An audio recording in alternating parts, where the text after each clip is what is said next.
ಸಹಜವಾಗಿ ಎರಡು ತನಿಖಾ ಸಂಸ್ಥೆಗಳಲ್ಲಿ FIR ಆಗಿದೆ ಸರ್. ಇದ್ದಾಗಲೂ ಕೂಡ ಸಿಎಂಗೆ ನೈತಿಕತೆ ಪ್ರಶ್ನೆ ಎದುರಾಗಲ್ವಾ ಅಂತ?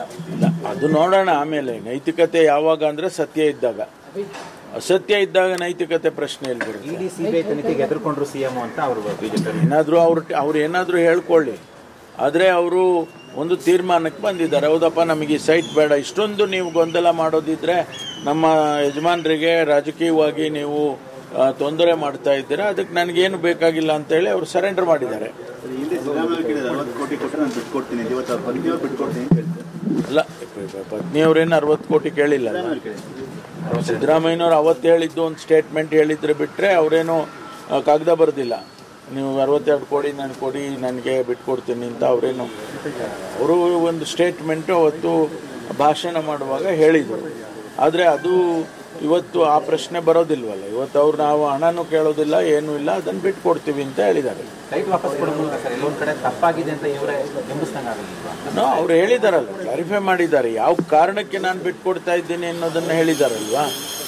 ಅವರು ರಾಜಕೀಯ ಕಾರಣಕ್ಕೆ ನೀವು ದುರುಪಯೋಗ ಮಾಡಿಕೊಂಡು ನಮ್ಮ ಯಜಮಾನರ ಮೇಲೆ ಇಲ್ಲ ಸಲ್ಲದ ಆಪಾದನೆ ಮಾಡ್ತಾ ಇದ್ದೀರಾ, ಅದಕ್ಕೋಸ್ಕರ ಕೊಡ್ತೀನಿ ಅಂತ ಹೇಳಿದ್ದಾರೆ ವಿನಃ ಹೆದರ್ಕೊಂಡು ಕೊಟ್ಟಿದ್ದಾರೆ ಅಥವಾ ಇನ್ನೇನೊಕ್ಕೋ ಕೊಟ್ಟಿದ್ದಾರೆ ಅನ್ನೋದು ಪ್ರಶ್ನೆ ಬರಲ್ಲ. ಹೌದು, ತಡ ಅದು ಒಂದೊಂದ್ಸರಿ ತಡ ಆದರೂ ಕೂಡ ಅದು ನಿರ್ಧಾರಗಳು ಸರಿಯಾಗೇ ಇರ್ತಾವಲ್ಲ. ಸಹಜವಾಗಿ ಎರಡು ತನಿಖಾ ಸಂಸ್ಥೆಗಳಲ್ಲಿ FIR ಆಗಿದೆ ಸರ್. ಇದ್ದಾಗಲೂ ಕೂಡ ಸಿಎಂಗೆ ನೈತಿಕತೆ ಪ್ರಶ್ನೆ ಎದುರಾಗಲ್ವಾ ಅಂತ?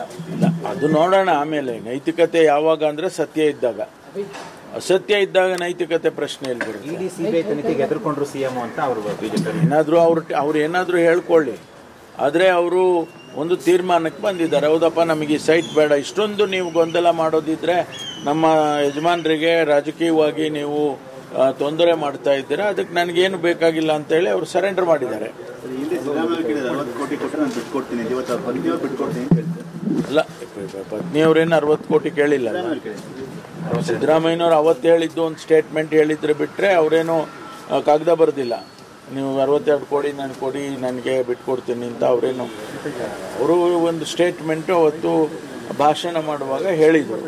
ಆದರೆ ಅದು ಇವತ್ತು ಆ ಪ್ರಶ್ನೆ ಬರೋದಿಲ್ವಲ್ಲ. ಇವತ್ತು ಅವ್ರು ನಾವು ಹಣನೂ ಕೇಳೋದಿಲ್ಲ, ಏನೂ ಇಲ್ಲ, ಅದನ್ನು ಬಿಟ್ಕೊಡ್ತೀವಿ ಅಂತ ಹೇಳಿದ್ದಾರೆ. ಸೈಟ್ ವಾಪಸ್ ಕೊಡೋ ಮೂಲಕ ಸರ್ ಎಲ್ಲೊಂದು ಕಡೆ ತಪ್ಪಾಗಿದೆ ಅಂತ ಇವರೇ ನೋ, ಅವ್ರು ಹೇಳಿದಾರಲ್ಲ, ಕ್ಲಾರಿಫೈ ಮಾಡಿದ್ದಾರೆ ಯಾವ ಕಾರಣಕ್ಕೆ ನಾನು ಬಿಟ್ಕೊಡ್ತಾ ಇದ್ದೀನಿ ಅನ್ನೋದನ್ನು ಹೇಳಿದಾರಲ್ವಾ. ಅವರು ರಾಜಕೀಯ ಕಾರಣಕ್ಕೆ ನೀವು ದುರುಪಯೋಗ ಮಾಡಿಕೊಂಡು ನಮ್ಮ ಯಜಮಾನರ ಮೇಲೆ ಇಲ್ಲ ಸಲ್ಲದ ಆಪಾದನೆ ಮಾಡ್ತಾ ಇದ್ದೀರಾ, ಅದಕ್ಕೋಸ್ಕರ ಕೊಡ್ತೀನಿ ಅಂತ ಹೇಳಿದ್ದಾರೆ ವಿನಃ ಹೆದರ್ಕೊಂಡು ಕೊಟ್ಟಿದ್ದಾರೆ ಅಥವಾ ಇನ್ನೇನೊಕ್ಕೋ ಕೊಟ್ಟಿದ್ದಾರೆ ಅನ್ನೋದು ಪ್ರಶ್ನೆ ಬರಲ್ಲ. ಹೌದು, ತಡ ಅದು ಒಂದೊಂದ್ಸರಿ ತಡ ಆದರೂ ಕೂಡ ಅದು ನಿರ್ಧಾರಗಳು ಸರಿಯಾಗೇ ಇರ್ತಾವಲ್ಲ.